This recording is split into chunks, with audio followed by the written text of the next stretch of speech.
I'm Dave Greenwood, and this is Overcoming Distractions. If you are an adult with ADHD, a busy professional, an entrepreneur, a high achiever, or just need some strategies to navigate your adult ADHD, you're in the right place. Who am I? I'm an entrepreneur with ADHD and the author of 2 books, Overcoming Distractions and Overcoming Burnout. I coach and mentor people just like you, and together we navigate the ups and downs of adult ADHD. From getting out of our own way to helping people just like you thrive in the workplace. That's what I do. Want more info on working with me? Hit overcomingdistractions.com. Ready? Let's get to today's podcast. Hey everybody, welcome back. It's Dave, and you are listening to another episode of Overcoming Distractions. It's for you, the busy professional, the person in the demanding career, the CEO, the chief marketing officer, the entrepreneur, the small business owner. This is the podcast for you. We don't talk about kids. We don't talk about college. We don't talk about getting our schoolwork done. This is just geared exactly towards you who are trying to navigate the ups and downs of being a busy professional with a brain that's wired a little differently. So, hey, real quick, if you heard the intro, you know that I do work with people like you individually. And if you want to check that out, you think you might need a little more support than just a podcast or a book, somebody to kind of problem solve with you, just hit the website, overcomingdistractions.com. Hit that button right at the top of the website. It says book a 15-minute chat with me, and let's see if I can help you problem solve a little bit. And if you're in a good place, or you know you're not into that individual thing, but you have found value from listening to me, to our awesome guests, you can always buy me a coffee. You can buy me 1. You can buy me 5. It's just buymeacoffee.com/overcomingd. And that helps support the weekly grind of cranking out podcast for you guys. So, hey, let's talk about managing the noise and why your why your brain feels like so loud sometimes, right? Or loud or cluttered. And you know, the theme of this today is just stop storing everything in your ADHD brain. Because I think you probably don't need me to tell you that really doesn't work for a lot of us. And by the way, most of you know that, what I talk about here is a lot of it from lived experience. It's from working with people like you. I'm not a doctor. I'm not a therapist. I'm an entrepreneur. I'm a past executive of a very well-known nonprofit organization, and I just happen to have ADHD. And I've lived it. I've done it. I've had to manage my job and all my things. I've had to manage other people. I've had to meet payroll. I've had to hire and fire, you name it. So this is where my street smart kind of talks come from. And I keep it as simple as I possibly can get it. And I think you'll agree with that. So busy people with ADHD and that kind of experience, right, of all that stuff in your head, right? You've always heard the thing, like if you have 37 tabs open and none of them are loading, this quick little chat is for you. I've tried to carry these ideas in my head, but my brain feels like one of those kitchen strainers, right? And if you're an entrepreneur, an executive, you're, in that demanding career, that these things are a challenge if we don't put together some kind of systems and strategies and tactics to make sure that we can capture everything that's floating around in our head. So the experience of being that busy professional, a busy career with the ADHD brain, right? I mean, your brain is constantly scanning, remembering, anticipating, like reacting, right? A lot of times we're daydreaming. Our working memory gets overloaded. And that's the, why did I walk in this room part of my brain, right? That's that working memory. Hell, to this day, I can forget about something 5 seconds after I walked in a room, right? Okay? It's just the way our brain works. But these types of things, day after day, after week, after month, after year, it creates mental noise. It contributes to that decision fatigue. It's the stress. Stress, not dealt with is chronic stress. We forget things. We make mistakes. We beat ourselves up. And I don't think that the problem that we're experiencing is even a lack of discipline or motivation. The problem we have is the system of keeping track of everything, and we're trying to store everything in our head, right? I think this sounds familiar to you. I know it does, because I know you guys. But one of the core principles of being that busy person with ADHD, and again, that's the career, that's running your business, it's managing other people, it's home life, kids, all that stuff, right? One of the core principles that we need to follow when we are that busy person is we need to externalize everything. And this is like this Russell Barkley, if you know that name, if not, Google it. He's done a ridiculous amount of really good research about ADHD, but he kind of coined that phrase, like externalize everything. And I think another phrase that I've heard is your brain is for having ideas, not holding them, right? Especially when we have ADHD. I think that's the guy who did Get Things Done. I forget his name. So, but you've probably heard that. But it's true. Our brains are for having ideas, definitely not holding them. Externalizing things when you're an adult with ADHD, it reduces that mental load, reduces tiredness, reduces some stress and anxiety. It reduces your forgetfulness. And it reduces that kind of background in your head, the humming and the stress of those unfinished things or balls dropped or deadlines not met. And I think for those of us who can relate to this, for our ADHD brains, it's not optional.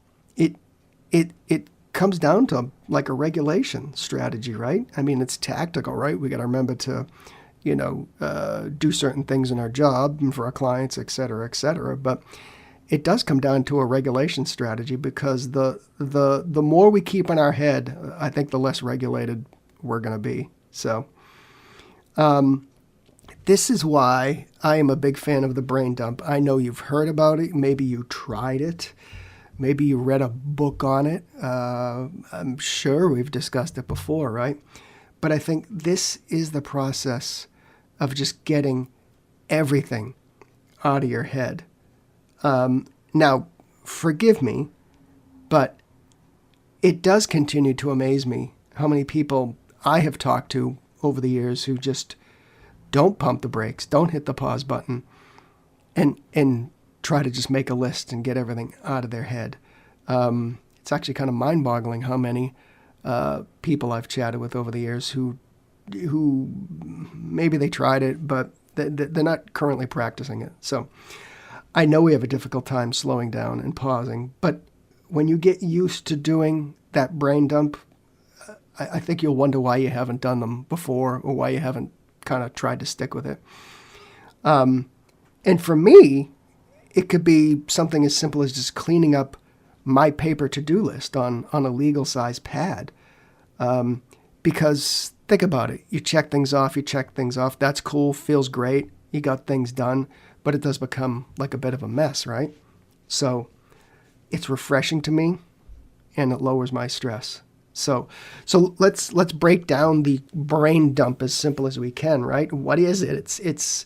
It's important that we do that brain dump, and we conduct it in like a judgment-free scenario, right? It's just a download of everything that's in your head. And And I say judgment free because sometimes we're like, oh crap, I forgot to do this, or oh shit, I forgot to call somebody back, right? Okay? It's okay. It's all right. It's the process. But these are work tasks, right? They're the personal to-dos. They're maybe something you've been worrying about. Maybe it's new ideas, general reminders to call somebody back. It's other obligations. It's traffic tickets. It's birthdays. It's your wedding anniversary, guys, right? Okay. Yep. If you have to write it down, it's okay. I think you need to set a kind of a short time, 5 or 10 minutes. I don't think it's going to take much longer than that. And just kind of write down continuously. I don't think you have to organize. I don't even think you need to prioritize. I'll leave it up to you how to actually organize that. When I had a heavy client load in my PR firm, I organized these things by client because that made a ton of sense. But if it's in your head, it's got to go on paper or a screen or an app or whatever works for you, okay? I also think it works because I think it does immediately or very quickly lower your cognitive load, right? I think it creates a little bit of relief. It lowers your stress. Maybe your shoulders go down a little bit, right? And I think it helps your nervous system shift out of that urgency mode, right? I mean, you can feel the tension in certain parts of your body, right? And when we just get everything out of our head and put it somewhere on paper, in an app, in a Word doc, whatever, a notes app, I think it just kind of, it lowers the tension a little bit. I don't think this is about creating a perfect list. I think it's about just giving yourself a little bit of breathing room, right? And, as we said earlier, externalizing everything. ADHD is a lot of things, but it's kind of out of sight, out of mind, right? I know for me, to this day, if something isn't in my face, it doesn't exist. So, I think the other key, and this is like literally ADHD 101 and something we probably have all done at one point in our time in our ADHD life, right, is we need basically one system to capture these things, not 5, not 10. And I think that's a common ADHD trap with us, right? We have notes in 6 different places. We have our tasks in emails or text messages or those 7 shiny, cool notebooks you got at the store, or they're just in your head, right? Okay. You need one trusted go-to place. Now, I'll throw a little bit of a wrench into that because if you're working with a team, you know, you're using, workflow things such as Slack or other things, etc. You're going to have to kind of develop a system to not only kind of keep in touch with your team, but to get your stuff done as well. I think, but generally speaking, you can get your stuff done by having it in one place. So that one place can be your notes app on your phone. It can be a task manager, and there's several dozen out there that you could find. It could be a small notebook, right? Could be voice notes. Some people on the run or on the move, I've talked to many of you who just are like on the road all day. Voice apps are really good. Hey, a napkin at the restaurant, right? All right, I'm joking about that one, but you get the point, right?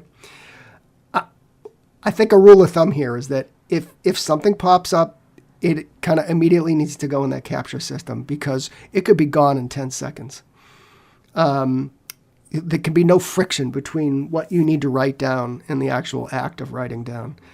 No deciding, no organizing, whatever, okay?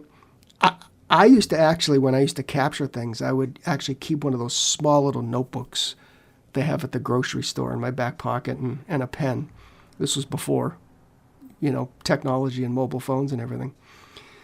But when you capture these things and you get them in the right place, I think it just stops that way of living of, I'll forget later if I don't write it down.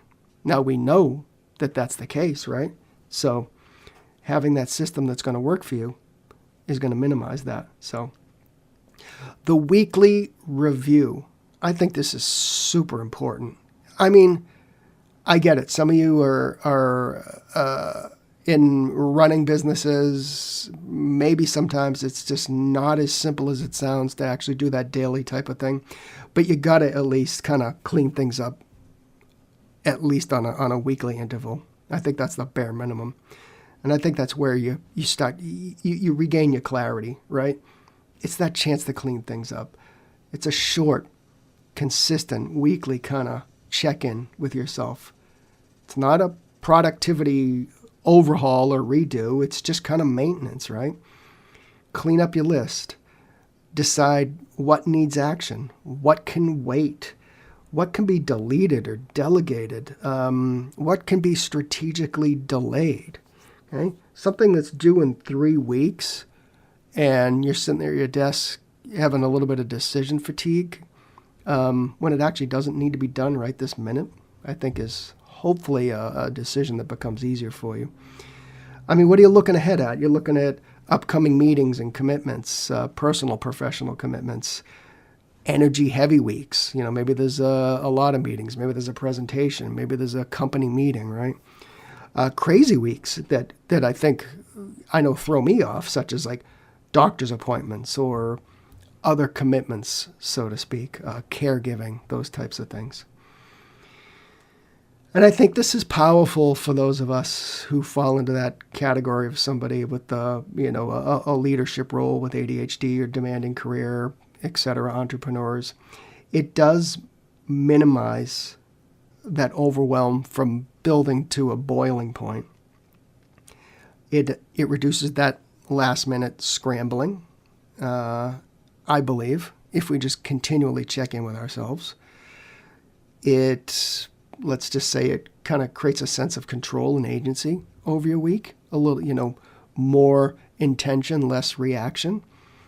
And I think it minimizes the surprises. We all get these surprises in our business or our job or our work or even at home, right? But I think just keeping tabs on things and continuing to refresh those lists, it's going to minimize that. So again, keep your weekly check-in to 10, 20 minutes. Keep it the same time every week if it's at all possible. Actually, if you just get it done, I don't care. But it's easier if you schedule it, right? Everything's easier if you schedule it. Pair it with something that you're going to enjoy. It's either, some people love a quiet room. Some people put on cool music. Some people need a cup of coffee next to them. Hey, if it's at night and you're chilling out and you want to grab a beer or a pint, I'm not judging anybody. So some of the resistance I think I've heard is like, it feels like more work. But I think it's less work than carrying all that shit around in your head all week, right? I won't keep up with it. I get it, but it doesn't need to be perfect. It just needs to be consistent, okay? And I tried something like this already. Okay, that's a poor excuse. As far as I'm concerned, sorry. You get the real thing here. I think systems when it comes to ADHD, as far as I'm concerned, because we talk a lot about this here, is they fail when they're too complex. And I'm as simple as it gets, pen and paper. So keep it simple, keep it street smart. Okay? Let's wrap this up. Okay? You don't need to do more. You need to hold less in your head. You need to externalize all that buzz going on in your head, because I think it's one of the fastest and more effective ways to lower your stress, improve your focus, prioritize, and feel more in control of work and things at home, right? So when you manage the noise that's outside of your head, your ADHD brain, I think your ADHD brain finally has room to do what it does best, because we all have our positives, right? We all know we're good at something or a handful of things, okay? It's just all this kind of management stuff that we need to kind of figure out. So All right, gang. Hey, if you do want to chat with me and you think you might need some one-on-one time, let's connect, overcomingdistractions.com. Hit that 15-minute chat button. Get something on the schedule, and let's have a quick conversation. All right. Hey, we'll catch you next time.